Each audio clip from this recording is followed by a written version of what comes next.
The last time is now to bet against John Cena. I've got all the winners next. We finally made it to the last Betting WWE video of 2025, and it's the last time that we get to pick a John Cena match, but we've also got 3 inter-brand matches before we get to Cena's retirement match.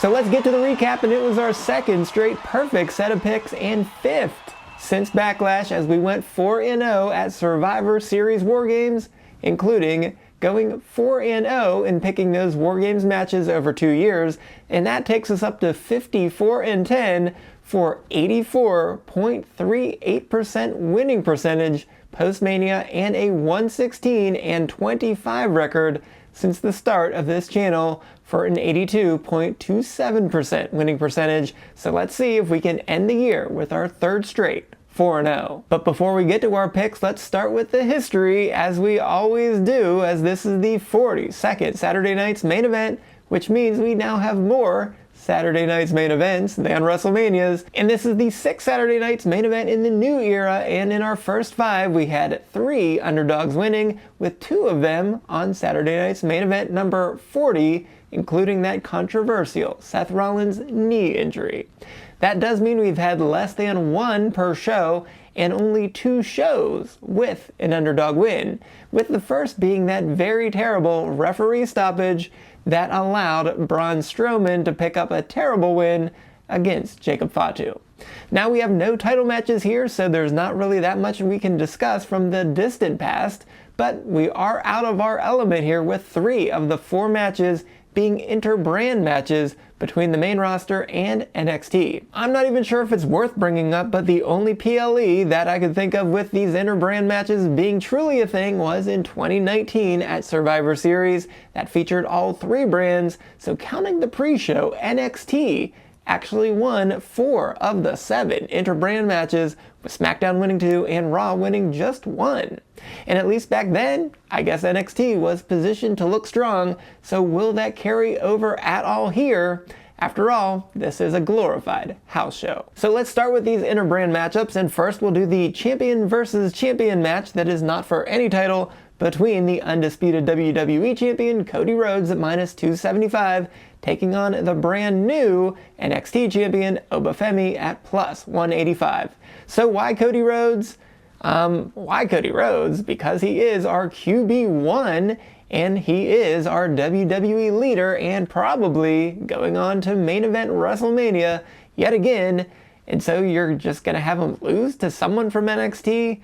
Yes, that is an incredible beast of a man that we've got there in Femi, but he is still just from NXT. And it may seem hard to believe, but Rhodes actually kind of needs to win one for a change, as he's not coming in hot here, and since October, he is a mere 2-4-1 in his 7 matches. And at the same time, this is Femi's first match on a main roster card, so tradition would make you think that he would typically win in his first match, but I don't think that applies here, because Femi just regained that NXT title at Deadline a week ago versus Ricky Saints, and then defended it on Tuesday night against Javon Evans, so he's not actually going to be on the main roster for at least a little while. And in fact, in those situations where an NXT star is going to head back to NXT after a main roster match, and we have to exclude the Royal Rumble, the Women's Battle Royal, as well as the NXT Women's title match at Evolution, almost all of these NXT superstars have lost. And in 2025, that list is Axiom,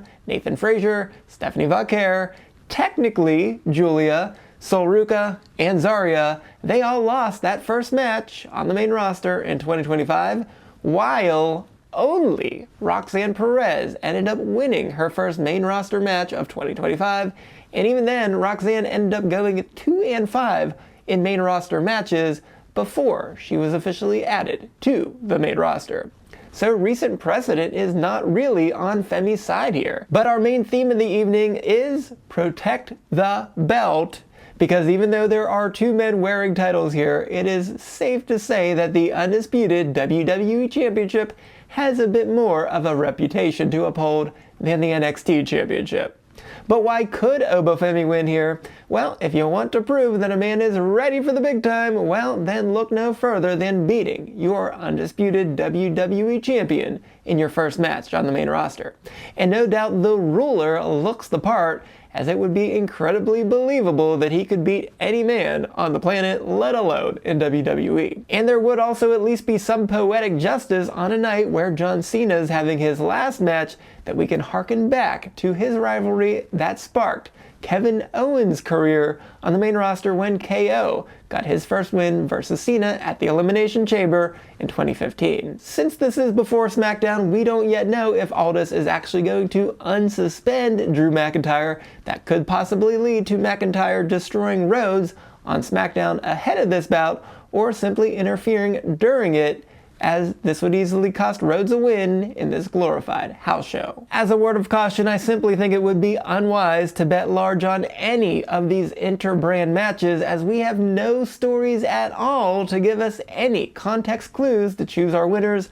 But of course, we pick every match here, so at the end of the day, you simply have to protect the belt and protect your QB1, so Cody Rhodes is the pick, and we'll just keep this at a quarter unit bet. Match number 2 will be a tag match between the World Tag Team Champions AJ Styles and Dragon Lee at -260 in a non-title match against Javon Evans and TNA's X-Division champion Leon Slater at +175.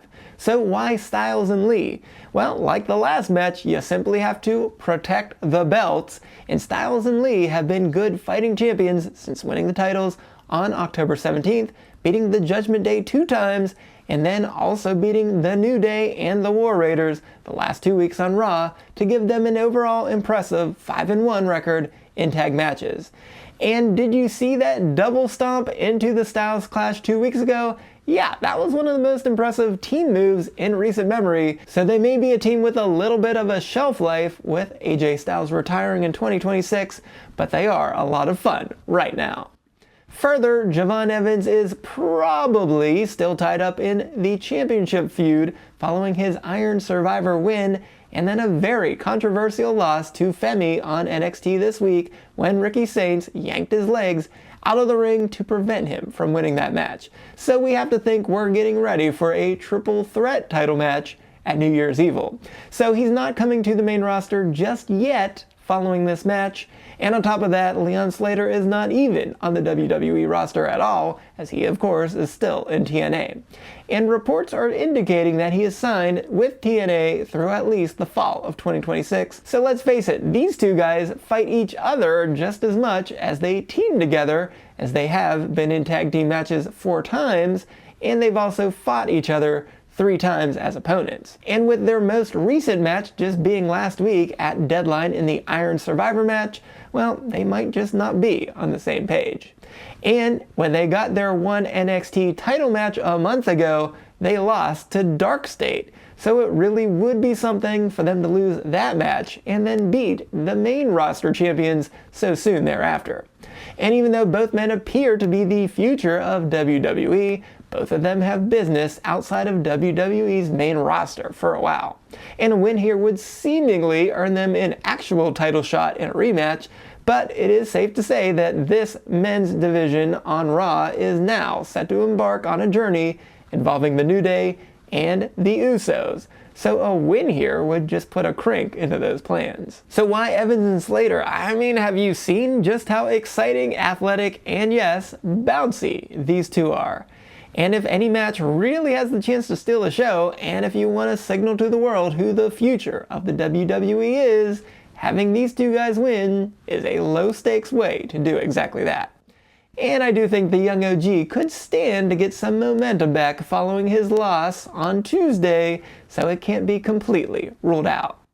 And of course, AJ Styles is such a veteran and a star that it almost doesn't matter if he wins or loses at this point, especially when the title is not on the line. But Dragon Lee also deserves his time to shine too, so the veterans here will show these young guns the ropes this time around, and yes, we'll get that double stomp into the Styles Clash to end it, so the WWE protects the belts in this one, and Styles and Lee are the pick, and we'll again make this a quarter unit bet. Match number 3 will be Bayley at plus 135, taking on NXT's Sol Ruca at minus 175. So why Bayley? With no belts to protect here, do we just protect the main roster in general? So Bayley could treat this as a lesson for Sol to learn, since she is a 4-time world champion, an NXT champion, and a 2-time tag champion, as well as a Money in the Bank and Royal Rumble winner, and so she could just show this young upstart that she still has a lot to learn. And as strange as it is to say, with the issues Bayley's had in her own head and with Lyra Valkyria throughout the year, she's actually the one that is in a more stable place than Ruca is at the moment, as Zarya lost Sol's Women's North American title, and then Sol decided to vacate the Women's Speed title rather than have Zarya defend it for her again, and then Zarya just threw in the towel to have Sol lose to Blake Monroe in a rematch of sorts for that North American Championship. And if that's not enough, Zarya seemingly attempted to spear Sol after Sol won her 6-woman tag match with both Lola Vice and Kendall Gray, only for that spear to hit Kendall instead. But instead of things devolving, they made nice after Sol's very quick and easy win versus Ren Sinclair on Tuesday, and so much so that Sol has asked Zarya to be in her corner for this match, which very well may be putting the nail in her own coffin to be speared for good during this match to hand Bayley a win. But why Sol? She leads all NXT superstars with wins on NXTV only, going 15-6 in such matches this year, and she spent most of the year, since April, as a double champion with the Women's North American and Speed titles, and she didn't even lose either of those on her own. And if I've said it once, I'll say it again, she is the true final boss with the best finisher in the business, with the Soul Snatcher. And her knee injury that cost her those titles was magically healed against Ren, as she no longer needs her knee brace after just one match. And she's also already had 4 main roster matches since July, including 2 tag team title matches with Zarya. So she just may be knocking on the door of a call up to the main roster now that she's not holding either of those titles. And you have to admit, Bayley seems to represent the perfect person for her to get a big statement win against, due to Bayley being a living legend who also won't be impacted either in the eyes of the fans or in storyline with a loss due to her focusing on the tag titles for the time being. And can we really expect a clean sweep of the main roster stars over the NXT stars? Yeah, it certainly could be one of the other matches, but there's just no title to protect those belts here, so if you're picking just one of the NXT superstars, this one makes the most sense. So we'll again keep the bet to a minimum, but going with our NXT star here makes too much sense to let it go, so we've got to get the one win, so Sol Ruca is our pick, and this will be a quarter unit bet. But what we're really here for is the last time is now with John Cena's retirement match. So Cena is at plus 250, while Gunther, who is the winner of the Last Time Is Now tournament, is at minus 400. So why Cena? We've seen Super Cena come alive at times during this farewell tour, and with nothing else to leave in his tank, he can empty it all out to overcome everything that Gunther has to throw at him. And would it really be that hard to believe that WWE wants its self-proclaimed GOAT and the never-seen 17 just to end with a feel-good moment with a victory? And with no title on the line, just like we discussed at Survivor Series, they left the door open for a Cena win here. So maybe him winning has been the plan all along, and they view Gunther as a man who can take this loss better than anyone else. Or it at least starts him down his own different path, as it sure sounds like he's not going to be in the title picture, at least for a while. And the only way for that to make any sense whatsoever is for him to fall short here and to possibly actually start to lose some matches like he never does. So maybe the first time is now for him to lose a non-title match. But why Gunther? Well, maybe Gunther is the new legend killer, as he's already retired Goldberg earlier this year on Saturday night's main event, so it makes perfect sense for him to do it here again to raise his aura to new heights. And there were a lot of superstars in WWE that they could have picked for this honor, but they went with one who will surely provide a good match and who still has something to gain, as it might just situate him at the top of the card for years to come. And Gunther already told you the story on Monday night, as he's going to make Cena do the one thing that he's never done and force him to give up. And it simply makes sense to have Cena have nothing left in his tank and to finally tap out to end his career. And he's also going to lose because you're supposed to go out on your back. And Cena's been preaching hustle, loyalty, and respect for longer than many of you have been alive, so if Cena believes in the hustle that is pro wrestling, and if he is loyal to WWE, and if he has respect for his opponent and for wrestling traditions, Cena is simply going to lose this match. And am I willing to bet on him actually practicing what he preaches? Yeah, I believe this man is truly a good guy at heart, and he's told WWE that he is not going to go out and win this match, so that means Gunther is the pick. And because I actually want to believe all of that, this will be a full unit bet. So let's go to our recap, and with only 2 out of the 5 Saturday night's main events seeing any upsets, I'm not going to pick one here either, as I'm now getting frustrated by this book being on the same page as me ever so often, so I'm going with quarter unit bets for each of these inter-brand matches because I don't think we should bet big since there are no storylines. So Cody Rhodes, AJ Styles, and Dragon Lee, and Sol Ruca will each be quarter unit bets, but I am willing to go with a full unit to pick Gunther to retire John Cena. As always, remember to never bet more than you can afford to lose, so let's just all enjoy watching John Cena for one final time in our final PLE of 2025, since yes, this is a PLE, but if you missed this week's Stop the 10 Count, that is always free, where I discussed all things Gunther and LA Knight, be sure to go right on over here and check that out. So until next time, I am the SportsZu, and this has been a podcast that needs a new name.